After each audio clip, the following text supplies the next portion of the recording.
Hey everyone, welcome back to my channel. As you can see, things are a little bit different. I am not doing a typing video or editing anything. This is just going to be a long form me with the camera type of video talking about the subject. So you're going to see a lot of these coming up. I just want to get all my thoughts out about typology, Enneagram, attitudinal psyche, other systems, the direction, and just things that I think need to be said. There's a lot of truth that is hidden in this community, and it seems to be unfortunately getting worse. So I would like to take this time to share my thoughts and what I've learned over my decade of being in typology and interested in it. So we're going to start today with descriptions and the problem with descriptions in typology and where that's led to with people.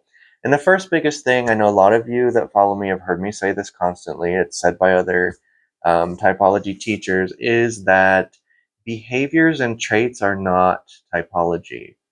Behaviors and traits are the manifestation of things happening under the surface, usually. There's a reason. We can always find a why. And what you need to focus on is the why, depending on whatever system you're looking at. So for Enneagram, it's the why, what's the motivation? What's the ego motivation? What does that person get from it? How do they feel safe? For cognitive systems, it's to what degree are they thinking about that thing? To what degree are they perceiving or judging something? You have to look underneath the descriptions. So what the descriptions do is create behaviors, especially if they're trait-based descriptions. They create a whole bunch of common behaviors that somebody has seen within the supposed types that they've done research on.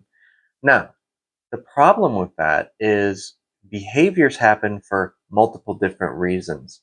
You cannot look at a behavior and attribute it to one system over another. So if you're seeing somebody that's acting loud and obnoxious, or they're very talkative, sure, they might be a cognitive extrovert. That might be the reason that they're doing that. Or they could be doing it for some other reason. They could be acting loud randomly. It might not be a pattern that they do over time. It could be a cry for help, a cry for attention, somebody that needs attention on them so that they feel safe, so that they feel loved. That doesn't necessarily make them an extrovert. They might actually hate being that way. They might actually drain them when they're that way, but there's some other thing that's motivating them. So we always have to look at the why. We can't just assume, which is what most people do, is they assume that if you behave this way, this is why. And then they attribute entire systems to behaviors and trait structures and traits and all these other things that can have multiple variations. Now, I'm not just going to completely shit all over descriptions. There is room for descriptions. They're important. People have to be able to recognize themselves in a type. So you can't get around it. You have to describe people and the patterns that of behavior you've seen. But not all descriptions are created equal. Some descriptions are not describing traits and behaviors about people. Some descriptions are actually trying to describe the core of a system. This is why this person does this thing. This is what motivates this person. This is what their attitude is about X, Y, and Z. This is what this person believes about themselves, not necessarily what they do. So in that sense, you have to start comparing descriptions and which one is better and which one is worse. It takes a keen eye. It takes intellect. It takes somebody that's willing to be academic, somebody that's willing to be wrong, first of all, and that's another huge separate issue that I'll make another video on. And it also takes somebody that's interested in learning, interested in innovating. Okay, so all these things need to come together to create the perfect storm for somebody to figure out which descriptions are accurate, which ones are better, and which ones aren't. But regardless of that, just having the basic understanding that descriptions are not everything, that descriptions are only as good as what they're describing, just with that basic knowledge, you can probably figure out your accurate typing, or you can accurately criticize the system in a way that's meaningful. Because some criticisms are just not meaningful. Some criticisms are more um, subjective and subjective to the person's likes and dislikes. And there could be other motivations for criticism rather than finding the truth. So that's what we have to remember as well. So when it comes to behaviors, I also want to go over that. Behaviors in any system. And contradictions. I also want to tackle that since there's a huge, contradiction crew that goes around and types people based on what contradicts from each system. They don't like me very much because I go against that. But contradictions can only give you so much information about the shallow parts of a typology system. And it is shallow. If you base your entire typings of other people in all systems, it doesn't matter, based on what cancels out or contradicts on a shallow level, which is just behavior. If you say only this type can behave this way, only this type can do this thing, only this type can have this specific trait, if you do that, you're missing the entire point of how we get to that description. And again, it goes back to, is the description accurate? If you are going to take one person's word or one teacher's word for a description and trust fully in that one description, then yes, you're going to think that anything that goes against that is not that type. But things innovate, things change. We find out what's true and what's false. We find out different patterns or different variations of a type and how they don't always have to be the strict this way. They can still have the same underlying premise, the same cognition, the same motivation, the same attitude about something, but the way that they express it might be manipulated or changed by one of their other typings to be a variation of that type. And that's something that we're losing. That's something that the community, especially the younger community, is trying to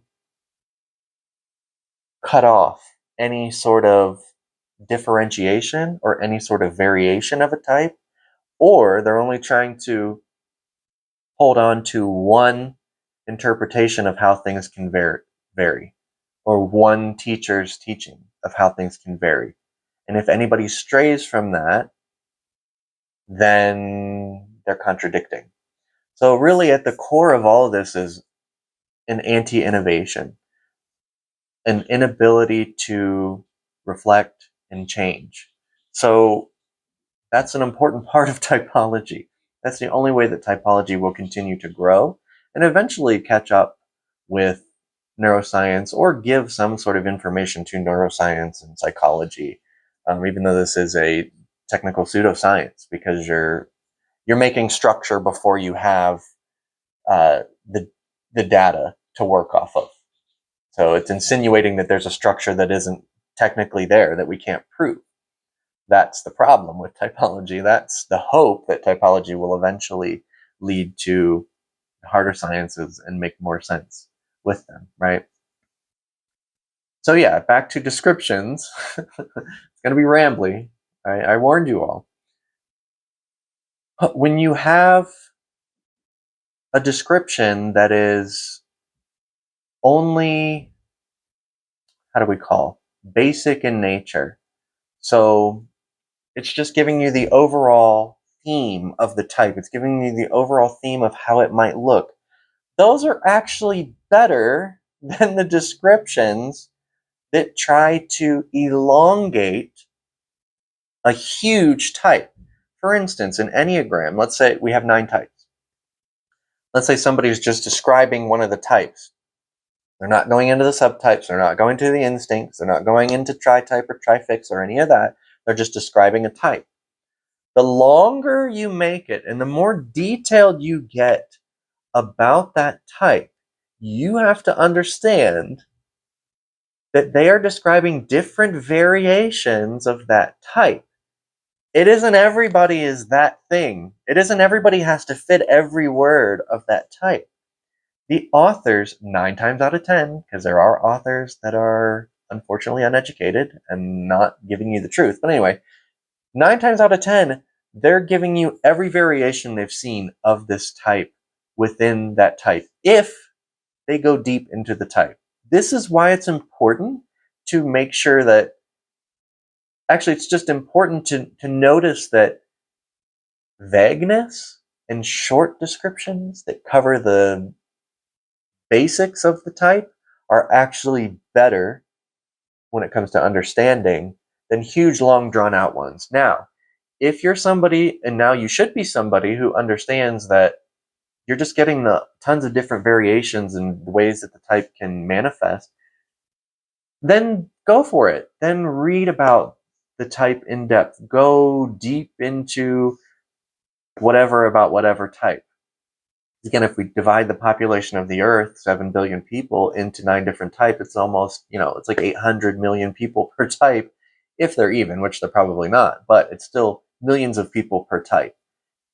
There will be variation. And even if we break that down into the subtypes, sexual, social, self-pres for Enneagram, using this as an example, still millions and millions of people, you're going to have a ton of variation based on many other things.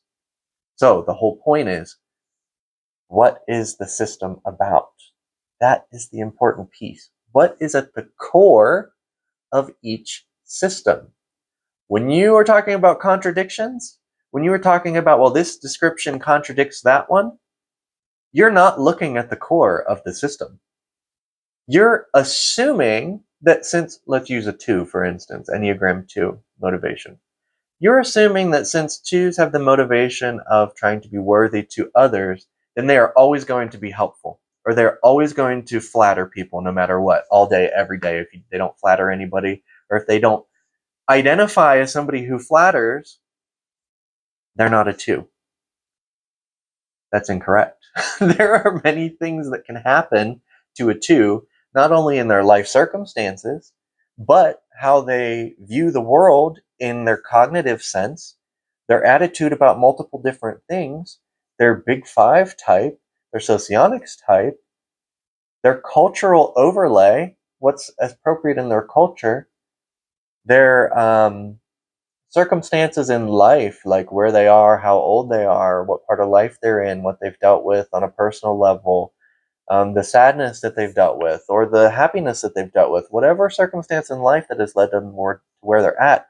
All these things come together to inform that Enneagram 2 of how they should behave to meet their core desire, ego desire of being worthy. Worthy. That's it. That's the core, is just being worthy. So can we see how this doesn't make sense to take very base level contradictions from multiple different authors based on a behavior? Okay, and it's all patterns anyway. It's just patterns of behavior that people notice.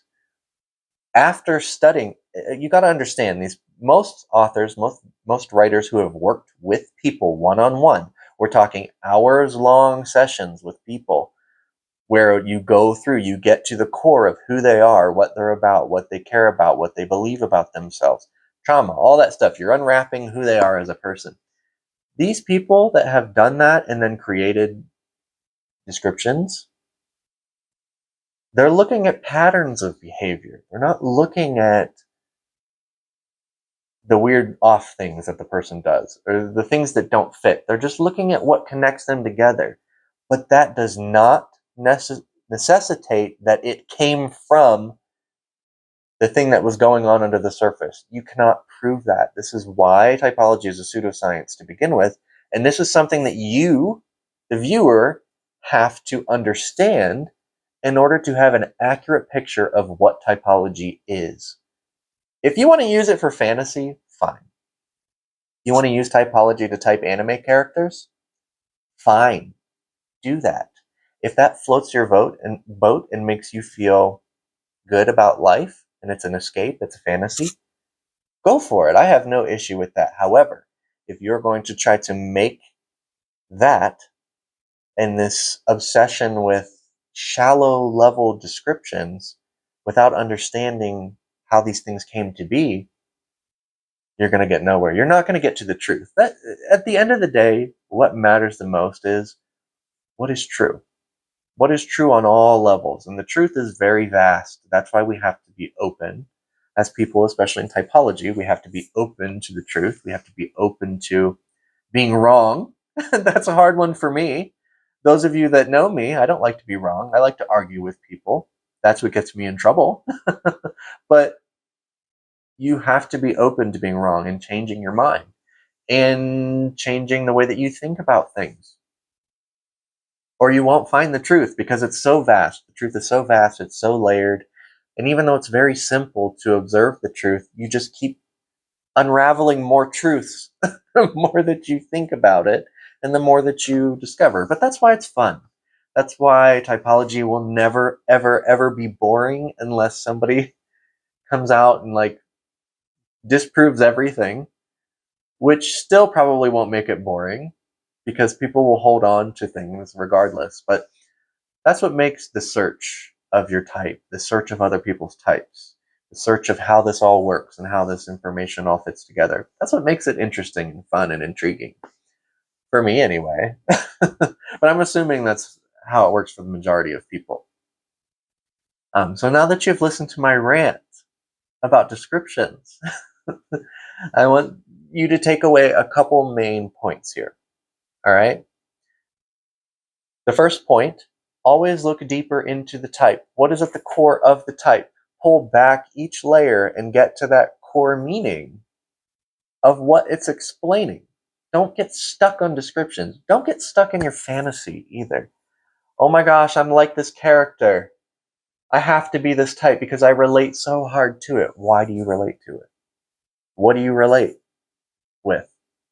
Why do you want to be like that character? Why do you want others to see you like that character?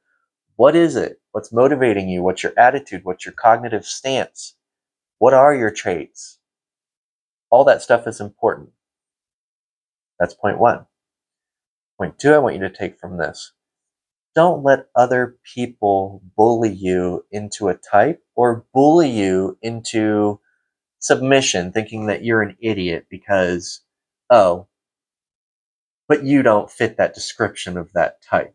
So don't let other people take you out of your journey in your type. You should be able to explore any possible combination, any type that you think fits for yourself. Explore it. Think about it. Go deeper into it. Point number two. My last point with all this description stuff is recognize how the description can change based on the person's other typologies. Okay, we don't want to stick ourselves into an anti-innovative mindset. We want to understand that there is variations. All authors, all people are fallible. Everyone can make mistakes. People do make mistakes. That's why we have academia to begin with. You tell other people what you have found, you show them, and then you let them take what's true. You let them criticize and give you their version of what they have seen, and then we cancel out the parts that don't make sense and we move forward. That's what innovation in academia is all about.